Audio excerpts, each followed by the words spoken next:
বিলেতে গিয়েও স্বস্তি নেই, খ্যাতির বিড়ম্বনা যাকে বলে আর কি। লন্ডনের রাস্তায় হেঁটে চলেছেন বিরাট আনুশকা।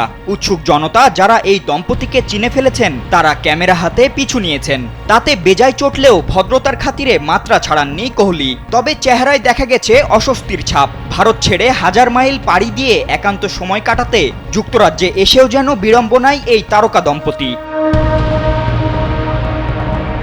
সম্প্রতি সাদামাটাভাবে লন্ডনের পরিবেশ উপভোগ করতে দেখা গেছে এই দম্পতিকে। তারা হাঁটছেন, ঘুরছেন, একান্ত সময় কাটাচ্ছেন, কিন্তু সেখানেও নিজেদের আড়াল করতে পারলেন না ভক্তদের দৃষ্টি থেকে। সম্প্রতি এক ভিডিওতে দেখা যায় বিরাট আনুশকা লন্ডনের রাস্তায় হেঁটে যাচ্ছেন, আর সেই সময়েই এক ভক্ত তাদের পেছন থেকে ভিডিও করছেন। স্যান্ডেলিনা সো, রূপচর্চায় আভিজাত্য। এমন সময় হঠাৎ ভিডিও ধারণকারী সেই ব্যক্তির দিকে বিরাটের চোখ গেলে বিরক্তি প্রকাশ করেন এই কিংবদন্তি।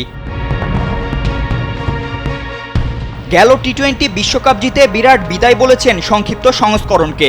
কিছুদিন আগে অবসরে গেছেন টেস্ট থেকেও, তাই তো এখন ব্যস্ততাও কিছুটা কম এই কিংবদন্তির। এছাড়া আনুশকাও আর আগের মতো বলিউডে ধারাবাহিক নন, যে কারণে বর্তমানে অবকাশ যাপনে এই দম্পতি। কিন্তু সেখানেও ভক্ত সমর্থকদের বাড়াবাড়িতে বিরক্ত তারা।